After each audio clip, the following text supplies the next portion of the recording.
xildhibaan khaliif muumin tooxow oo ka mid ah mudanaasha baarlamaanka dowlad goboleedka hirshabelle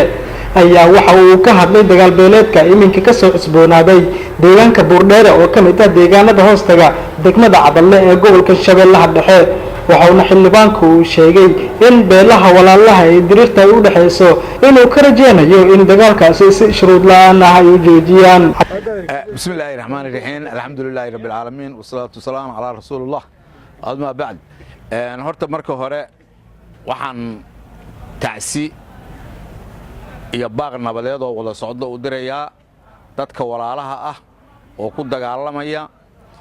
deegaanka Cadalle deegaan hoos yimaada buurdheere meeshaas dad fara badan oo Soomaaliyeed oo dalkaan iyo dadkaan anfici lahaay oo dhalinyaro u badan ku halaagmay marka hore waxaan leeyahay inna lillahi wa inna ilaahi raaji'uun wax alla wixii ku dhintay ayaan waxaan leeyahay xaqdaray ku dhinteena ilaahay ha u naxariisto inta ku dhaawacantana waxaan leeyahay ilaahay ha u boogadhayo cid alla ciday ka baxeenna waxaan leeyahay sabir iyo iimaan dadka walaalaha ah oo dagaalamaana waxaan leeyahay walaalayaal dagaalka hal la joojiyo dagaal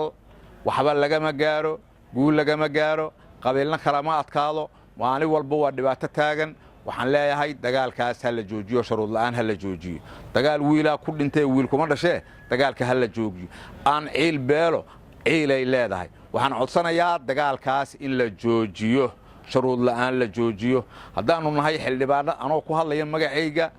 iyo magaca baarlamaanka Hirshabelle iyo magaca xukuumadda Hirshabelle intaba anoo ku hadlaya waxaan leeyahay dagaalka hal la joojiyo haddaanu nahay baarlamaanka Hirshabelle horena waa loo tagay mar labaad la tagay haddana mar saddexaad guddi baa loo magacaabay baarlamaanka ah oo tagi doona meeshaas waxaan sidoo kale aan baaq u soo jeedinayaa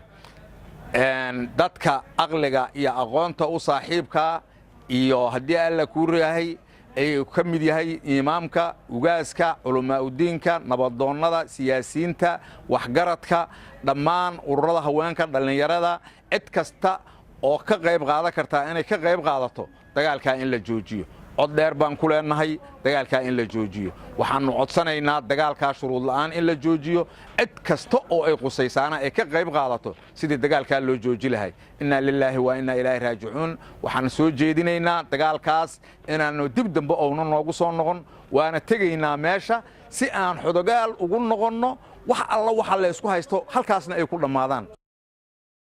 Abdurrahmaan Xuseen Umar wadani TV Kalsan Jowhar.